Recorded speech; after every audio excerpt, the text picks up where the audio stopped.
Hello everyone, my name is Ryan Cam, and at the beginning of this month I released a video as part of the Movie Nerds Club, my top 5 long-running franchises, and among my honorable mentions was the Bourne series. And I don't know what it was, but something inside of me triggered in that I had not seen these movies in a very long time, and so I dusted off my DVD Trilogy pack and I decided to give these movies another watch, and I was reminded that these are among some of my favorite movies. And yes, I know that there is the Bourne Legacy and Jason Bourne. I'll talk about those later, because I'm just going to be focusing on the trilogy, the 3 movies that truly matter. The Bourne Identity, Supremacy, and Ultimatum, released in 2002, 2004, and 2007 respectively, are among my favorite action movies of all time, even though I really don't see anyone talking about them nowadays. I don't think anyone has disliked them. I don't think there's a mass movement to just straight up cancel them. But they were around for like a really long time, and then it was like Aang at the beginning of Avatar: The Last Airbender. He disappeared. So I thought it would be fun for me to review the original trilogy of movies. Spoiler warning, I will be talking about these movies not blow by blow, but definitely in depth. I'll be definitely spoiling character motivations and all of that. So if you have not seen these movies and want to see them, go check them out for yourself. I believe all of them are on the Peacock network, so if you have that, then go to town. First, let's dive into the Bourne Identity. This was directed by Doug Liman, who would go on to direct Edge of Tomorrow. You see the poster behind me. And it starred Matt Damon, who would be the anchor for this entire series, minus Bourne Legacy, Franka Potenka, Chris Cooper, and Clive Owen, among others. It tells the story of a man named Jason Bourne, played by Matt Damon. He is fished out of the Mediterranean Sea, and, well, he has no memory of what has happened to him for the past couple of weeks. He does know a few things. He knows how to do a certain amount of skills, like trade skills and all of that, but he doesn't know his name, or he just doesn't know how he got into the situation. Things get even more opaque when he goes to a bank account, which, by the way, he had a bank account number in his hip. That's a good place to hide your bank information, I suppose. To find that in his bank box, he has currency of all kinds, passports, phony credit cards and IDs, and a Beretta 9mm. What Bourne doesn't know is that he is a former CIA assassin who, according to Conklin, played by Chris Cooper, went off the reservation, and, well, the CIA basically wants Bourne dead, like D-E-D dead. While Bourne is trying to figure out his life, he stumbles into a woman named Marie Kreutz, played by Franka Potenta, who is a relatively poor girl just trying to get a shop off the ground. And so Bourne approaches her and he's like, "I'll give you $10,000 to drive me to Paris." And she's like, "Okay, sure." And she gets wrapped up in a lot of trouble with Bourne. Considering what you would see in Supremacy and Ultimatum, this movie is kind of strange because it is the slowest of the 3, and while it does set up what we would see in the rest of the trilogy, it definitely feels the most detached. But this is the most character-driven of the 3 and provides the most context for what we would see in Supremacy and Ultimatum. And that was all handled tremendously well. Doug Liman is just a supremely underrated director. He needs to do more stuff. Firstly, let's talk about Matt Damon, and I'll talk more about him in Supremacy and Ultimatum and how awesome he was in those movies. But I think, in terms of all-around Bourne performances, this is his best. Firstly, let's talk about Matt Damon, because I'll talk more about him in Supremacy and Ultimatum and how awesome he is in those movies. But here, this is where he is the most character-driven, and this is where, all around, this is his best performance in this trilogy. In my research, I found there was a bunch of people who were like, Matt Damon as Jason Bourne? Come on, because the previous 5 years he had been in softer roles, like, say, Good Will Hunting. He was good in those, don't get me wrong, but nobody really painted him as an action star. Well, he changed a lot of minds with the Bourne Identity.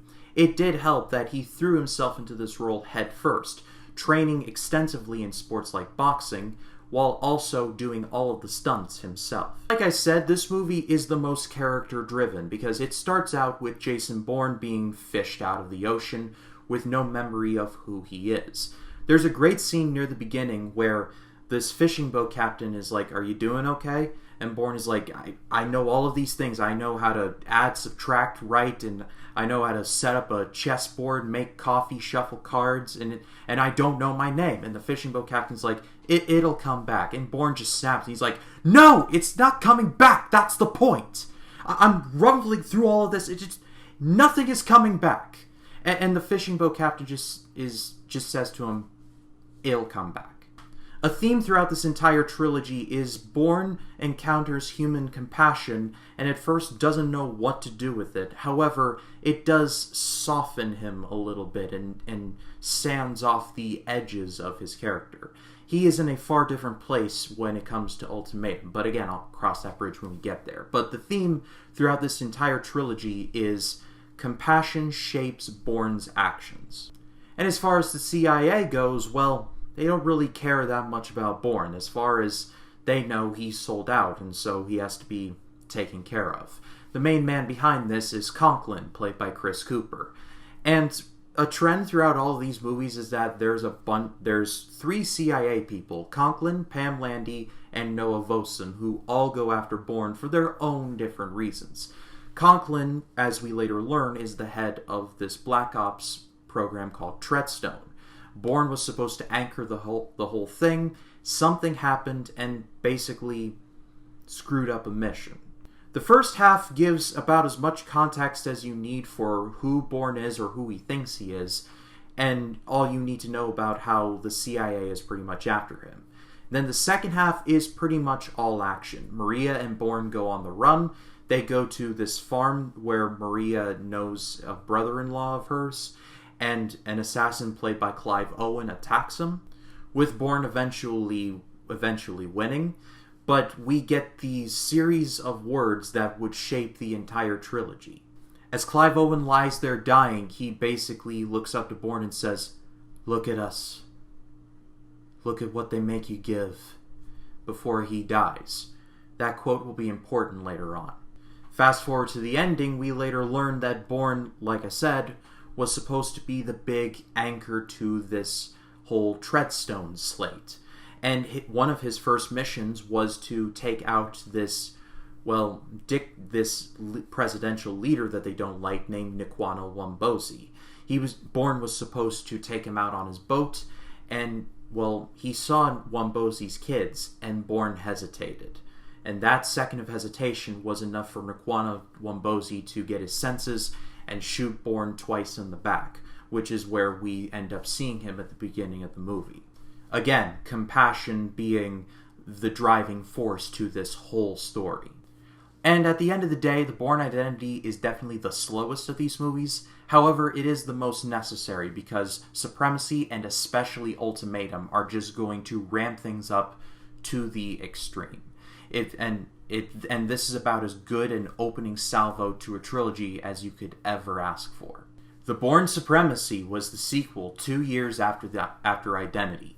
And at the end of Identity, Conklin gets killed by one of the CIA's assassins, and his superior, named Ward Abbott, played by Brian Cox, basically says, "All right, let's cut and dry." And so Treadstone is basically burned to the ground. And a new program is put in its place called Blackbriar. More on that in Ultimatum. But when we catch up to Bourne next, he has found Marie, and they're now a thing. They're living in India, and things are going great. Until they're not. Basically, to make a long story short, a substation in Berlin is attacked, seemingly by Jason Bourne, and an assassin, played by Karl Urban, goes after Bourne on the payroll of the CIA, especially Ward Abbott. After an excellent car chase through the streets of Mumbai, Bourne and Marie get into this argument where Bourne is like, "They will always come after us, no matter what." And Marie is like, "You can change." And that turns out to be her last words, as Karl Urban shoots her through the head, they tumble off a bridge, and Marie's dead. And it's from this moment on that that the gear shifts and it's just full steam ahead. And the woman behind the substation is Pam Landy, who we would see in this and Ultimatum. She's played by Joan Allen. Landy has no idea about the Bourne situation. She just wants to know who attacked her substation and why. And Bourne is the prime suspect, and she goes after him. That's all she knows. We also see Nikki Parsons make a comeback, played by Julia Stiles. She was in the Bourne Identity as well as basically the money penny of this operation. She sends all the agents to where they need to go. But she has been demoted after Treadstone was abandoned, and she pretty much knows everything about Jason Bourne that we're probably ever going to know. In a few scenes with Nikki Parsons where she's being interviewed by Pam Landy, Parsons basically says, the program was going great until Bourne. The movie makes it plain and clear that Jason Bourne is one of the CIA's biggest skeletons in the closet, and they need to eliminate him before it all goes south. But Bourne is seeing nothing but red. He just goes on a massive killing spree. He starts in Naples, where he just completely tears up this airport. He then finds a former Treadstone agent who he tries to be like, who's running Treadstone? And the guy's like, nobody is. It's been dead for 2 years. We're the last two. But then they have a fight after he tries to kill him. The guy killing Bourne, pronouns, leads to this big showdown in Berlin, where not only was the substation attacked, but, well, Bourne's first mission, to take out a very prevalent Russian politician. I should have mentioned this at the beginning, but Supremacy and Ultimatum would be directed by Paul Greengrass, and Greengrass is a very unique style in that people think that his action is all about quick cam or shaky cam. It definitely did not help things, especially with other movies doing shaky cam very badly. But I always make an exception for these movies in that Greengrass always simulates the energy of an action scene. The difference between Paul Greengrass's shaky cam and, well, everyone else's shaky cam is that we all know that there is a clash about to happen. It's all about the destination rather than the journey, if that makes sense. And through all of this chaos, we later learn that Ward Abbott has been the one pulling the strings, if you will. Basically, the Bourne's first mission was to kill, like I said, this very prevalent Russian politician and make it look like an accident. However, Abbott was the one who covered it all up and intends to cover it up for a very long time. There's a tense showdown between Abbott and Bourne, in which Abbott just basically tells Bourne, "You're a killer, Jason. You always have, and you always will be." And Bourne comes this close to killing him, but he tells Abbott, "Marie wouldn't want me to." And then you hear a click, but it's not a gun, it's a recorder. So in essence, Bourne clears his name and basically indicts Abbott, and Abbott ends up killing himself, but still. It's this scene that really does turn Bourne into the babyface here, as we know that he is definitely on the good side of things. He got burned and is going to make sure that the right people get taken down for it. His focus narrows from the whole CIA to just everyone involved with Treadstone. After, well, a lot goes down in Berlin, Bourne ends up going to Moscow to see the daughter of his first target when he is attacked by Karl Urban again, and one of the best chase scenes of the trilogy happens, where it's Bourne in a taxi versus Karl Urban in this SUV, and this scene is crazy. It lasts for like a full 5 minutes, and the ending crash where it's Bourne and Karl Urban and they just crash into this highway divider, it's bone-crunching stuff. And as all of this is going down, Pam Landy kind of turns into a babyface as well, because she goes into this thinking, okay, Bourne attacked my station, I gotta get him, to Bourne's looking for something. I don't know what, but I don't think he is who they say he is. And her instincts turned out to be correct. The last scene of the movie is just a doozy. Is Landy sitting in her office, and she gets a phone call from Bourne himself. And I love his response. I hear you're still looking for me. She has received Abbott's confession by this point, and she says, I just wanted to say thank you for the tape. It really helped. And they have this conversation, and as Bourne goes to leave, she's like, wait, David Webb, that's your real name. And I don't know what it was like for y'all, but for me, I was like, wait, Jason Bourne's not his name? And there's this long period of silence, and then we hear, get some rest, Pam. You look tired. And then Pam's like, wait a minute, what? And she turns to look out her window, and Bourne was watching her the whole time, and fade to black. That turns out to be in the last act of the last movie, The Bourne Ultimatum, and let's get into that. The Bourne Ultimatum. This is one of my favorite movies of all time. It's a movie I could quote back to you literally scene for scene. I remember seeing this with my parents back in '07, and it was just one of the most metal movies I had ever seen at the time. The movie literally begins with the ending to the Moscow car chase, where Bourne is limping along, he's injured, and he tries to find some med supplies. He finds it, only to be chased by Russian police. He takes care of one of the policemen and disarms one of the other. He's like, please, I have a family. And Bourne, it just points the gun at him. He's like, my enemy's not you. And he throws the gun down and he walks away. We later see that people involved with Treadstone are basically coming out and saying, yeah, we messed up. That's where Neil Daniels comes into the picture. And the first third of this movie is this whole big chase in London in which this reporter named Simon Ross finds a smoking gun about Treadstone and is going to print it in The Guardian, but the CIA is like, nope. Out of all the CIA guys, or, well, 2 guys and a girl, Noah Vosen, played by David Strathairn, is my favorite. Conklin is more along the lines of chaotic evil, while Vosen is more lawful evil. He knows what the CIA is doing is kind of bad, but he knows that he knows, at least in his mind, that it's being done for the right reason. There's a scene in which he's talking to Pam Blandy, and he basically lays out why Treadstone and now Blackbriar exists. Basically, it's spying, but done in the background, in plain sight. And he tells Pam, hey, you might not agree with it, but it's gotten us results so far. Jason Bourne has entered the chat, but I think we all know he was in the wrong there.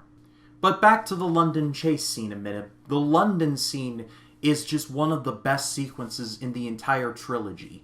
It's Simon Ross talking on a phone and Bourne's on the other end. Bourne is telling him everything to do. Walk along the hall, walk along. And all these guys from the CIA are trying to take him out, but they're being consistently foiled. Vosen's getting frustrated. It's just great stuff. It all comes to an end when another assassin from the CIA gets into one of those screens you see at the airport where it turns, but it's one of those where it's like planks, I guess, and it turns to change the advertisement, sets up a gun in there. He follows Ross, and shoots him point blank in this airport, or train station. But Bourne grabs his notes, and Bourne learns that Ross was onto a lot more than he probably let on.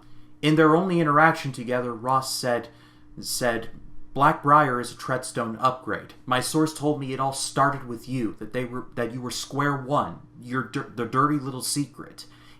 My source said he knows who you are. Because even though at the end of Supremacy we were given Jason Bourne's real name, Jason Bourne doesn't know that. Bourne ends up going to Barcelona to speak with Neil Daniels, but he isn't there. But finds Nicky Parsons, and they run off to Tangier together because that's where Daniels is going.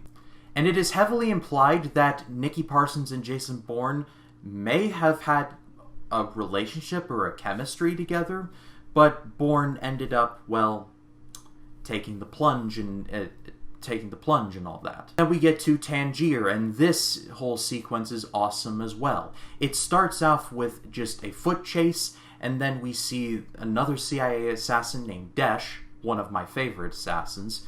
He rigs up a scooter bomb, that's what I'm going to call it, a scooter bomb, to kill Neil Daniels, and he does. And then, well, Bourne's like, alright, you're mine. And so then it goes from a foot to a scooter/motorcycle chase, to where Desh is now going after Nicky Parsons, because the CIA is like, yeah, we need to kill Parsons now.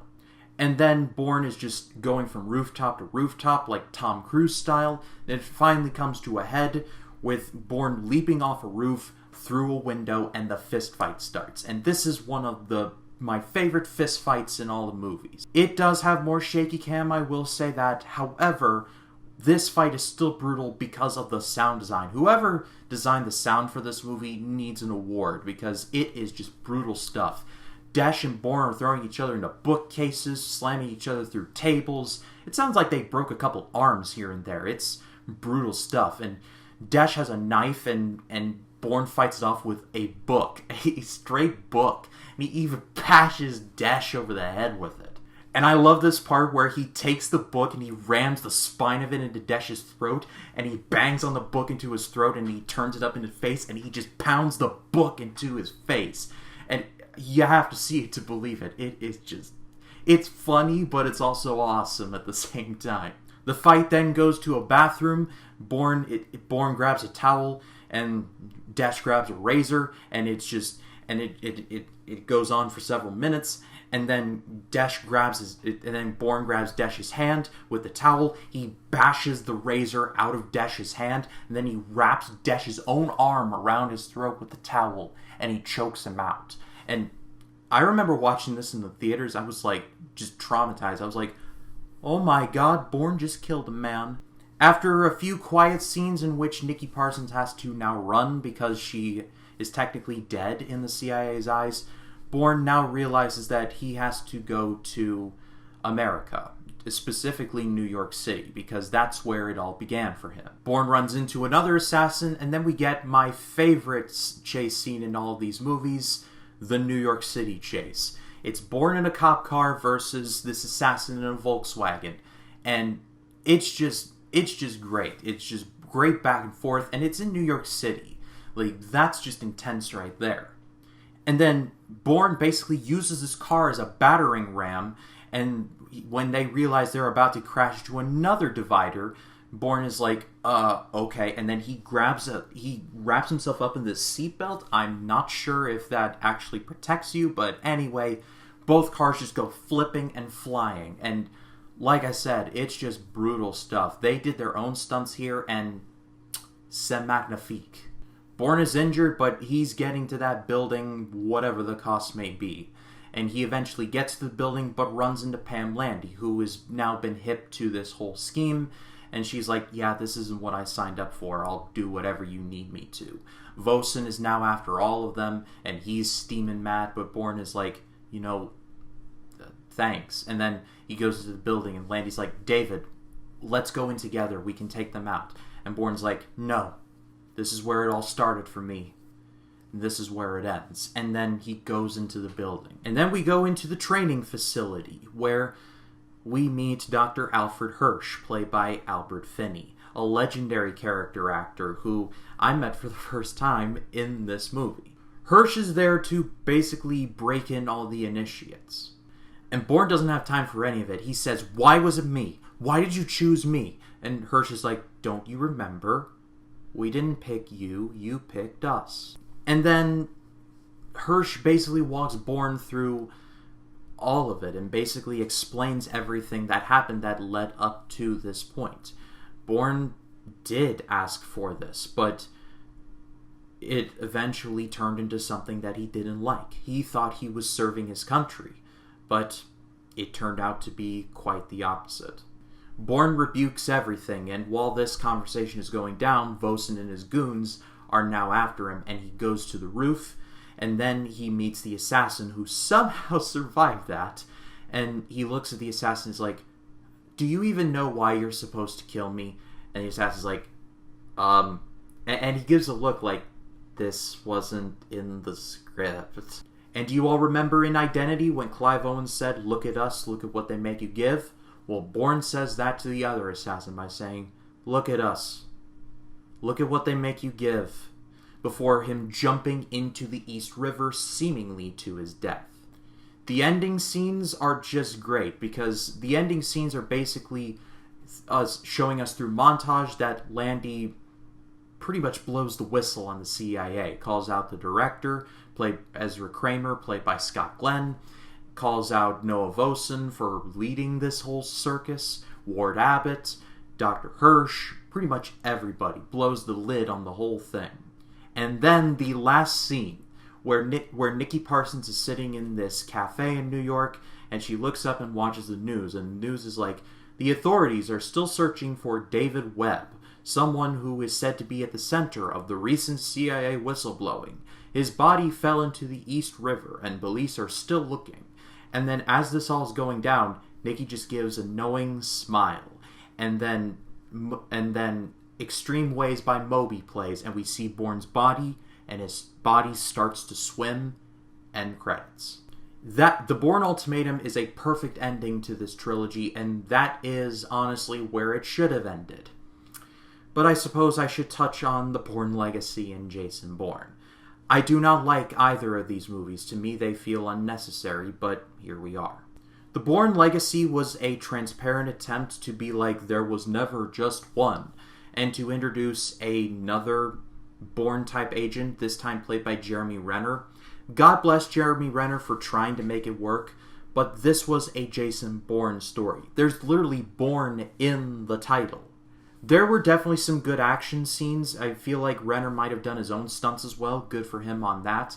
And seeing Ed Norton in anything is generally good. But honestly, it was clear that they were trying to cut and paste cut and paste Jeremy Renner into Matt Damon's spot, and it just didn't work. It must have shown Universal that it didn't work, because the next movie was basically the Matt Damon as Jason Bourne show. It wasn't even called The Bourne something. It was literally just called Jason Bourne. And it shows that Bourne didn't die, and he's actually fist fighting in the Middle East somewhere. Okay. Nikki Parsons dies. We get another old man in Tommy Lee Jones. God bless him, but not even he could save this. It tries to go into this commentary about social media and about how it exposes all of this. I just didn't care. There was an optimistic side of me that wanted to like this movie, but the trilogy should have just ended at Ultimatum. And now, about 5 years after Jason Bourne came out, it still shocks me that this movie even exists to begin with, because there was a part of me that was like, if you wanted to continue with these movies, why did you have to create something? There's a whole lineage of other books. Honestly, if you really wanted to make another Bourne movie, I don't understand why they didn't just make an adaptation of the Bourne Sanction. If you've never heard of that book, it's essentially, after the events of Ultimatum, not only did Bourne survive, but he actually made a normal life for himself as David Webb. He's a professor at Georgetown University, and is brought back in to save a friend of his from the CIA days. That would have been an excellent movie to make, and a nice send-off, but we ended up getting what we got. The last two movies are genuinely sad, but the trilogy is still excellent, and I highly recommend all of the movies. I think my order would have to be Ultimatum, Identity, and Supremacy, but to me they're 1A, 1B, and 1C. They're all great. And if you haven't seen any of these movies, I still do highly recommend them. I didn't go blow for blow on these because honestly these movies are so loaded that I don't think I really could. But that is all for me, guys. Thank you so much as always for watching. Next time on the channel, next Sunday actually, I'll be dropping another video in my I Finally Watched series, and keeping with the Ghibli theme, it's going to be my first reaction to The Cat Returns. But if you like this video, please be sure to leave a like, comment your thoughts down below, and if you like this video and you want to see more like it, hit the subscribe button and click the bell to allow notifications. That way when a new video drops, you'll be the first to know about it. My name is Ryan Cam, and I'll see you in the next one.